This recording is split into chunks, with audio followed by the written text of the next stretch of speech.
when, in the course of human events, it becomes necessary for one people to dissolve the political bands which have connected them with another, and to assume among the powers of the earth the separate and equal station to which the laws of nature and of nature's God entitle them, a decent respect to the opinions of mankind requires that they should declare the causes which impel them to the separation. We hold these truths to be self-evident, that all men are created equal, that they are endowed by their Creator with certain unalienable rights, that among these are life, liberty, and the pursuit of happiness, that to secure these rights, governments are instituted among men, deriving their just powers from the consent of the governed, that whenever any form of government becomes destructive of these ends, it is the right of the people to alter or to abolish it, and to institute new government, laying its foundation on such principles and organizing its powers in such form as to them shall seem most likely to effect their safety and happiness. Prudence, indeed, will dictate that governments long established should not be changed for light and transient causes, and accordingly all experience have shown that mankind are more disposed to suffer while evils are sufferable than to right themselves by abolishing the forms to which they are accustomed. But when a long train of abuses and usurpations, pursuing invariably the same object, evinces a design to reduce them under absolute despotism, it is their right, it is their duty, to throw off such government, and to provide new guards for their future security. Such has been the patient sufferance of these colonies,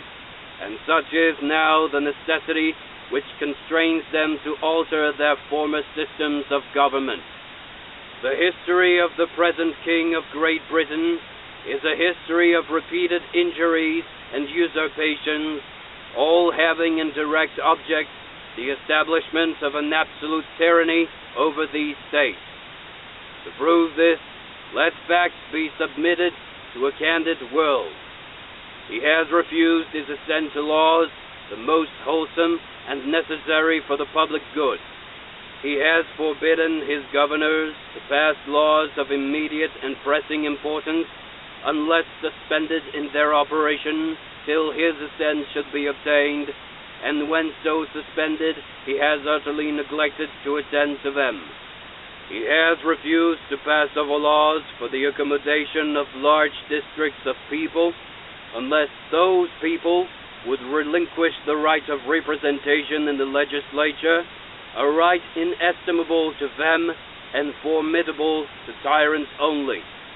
He has called together legislative bodies at places unusual, uncomfortable, and distant from the depository of their public records, for the sole purpose of fatiguing them into compliance with his measures. He has dissolved representative houses repeatedly for opposing with manly firmness his invasions on the rights of the people. He has refused for a long time, after such dissolutions, to cause others to be elected, whereby the legislative powers, incapable of annihilation, have returned to the people at large for their exercise, the state remaining in the meantime exposed to all the dangers of invasion from without and convulsions within. He has endeavored to prevent the population of these states, for that purpose obstructing the laws for naturalization of foreigners, refusing to pass others to encourage their migrations hither, and raising the conditions of new appropriations of land.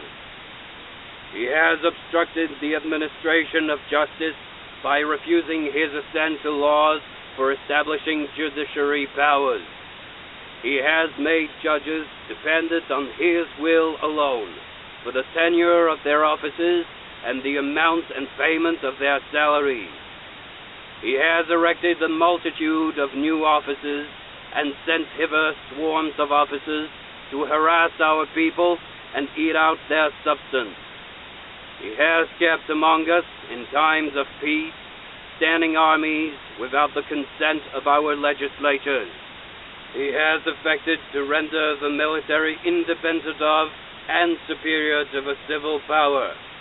He has combined with others to subject us to a jurisdiction foreign to our Constitution and unacknowledged by our laws, giving his assent to their acts of pretended legislation, for quartering large bodies of armed troops among us, for protecting them by a mock trial from punishment for any murders which they should commit on the inhabitants of these states, for cutting off our trade with all parts of the world, for imposing taxes on us without our consent, for depriving us in many cases of the benefits of trial by jury, for transporting us beyond seas to be tried for pretended offenses, for abolishing the free system of English laws in a neighboring province, establishing therein an arbitrary government, and enlarging its boundaries so as to render it at once an example and fit instrument for introducing the same absolute rule into these colonies, for taking away our charters, abolishing our most valuable laws, and altering fundamentally the forms of our government, for suspending our own legislatures and declaring themselves invested with power to legislate for us in all cases whatsoever. He has abdicated government here by declaring us out of his protection and waging war against us. He has plundered our seas, ravaged our coasts, burnt our towns, and destroyed the lives of our people. He is at this time transporting large armies of foreign mercenaries to complete the works of death, desolation, and tyranny, already begun with circumstances of cruelty and perfidy scarcely paralleled in the most barbarous ages, and totally unworthy the head of a civilized nation. He has constrained our fellow citizens, taken captive on the high seas, to bear arms against their country, to become the executioners of their friends and brethren, or to fall themselves by their hands. He has excited domestic insurrections amongst us, and has endeavored to bring on the inhabitants of our frontiers the merciless Indian savages, whose known rule of warfare is an undistinguished destruction of all ages, sexes, and conditions. In every stage of these oppressions, we have petitioned for redress in the most humble terms. Our repeated petitions have been answered only by repeated injury. A prince, whose character is thus marked by every act which may define a tyrant, is unfit to be the ruler of a free people. Nor have we been wanting in attention to our British brethren. We have warned them from time to time of attempts by their legislature to extend an unwarrantable jurisdiction over us. We have reminded them of the circumstances of our emigration and settlement here.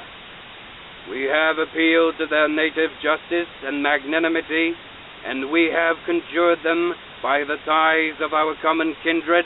to disavow these usurpations which would inevitably interrupt our connections and correspondence. They too have been deaf to the voice of justice and of consanguinity.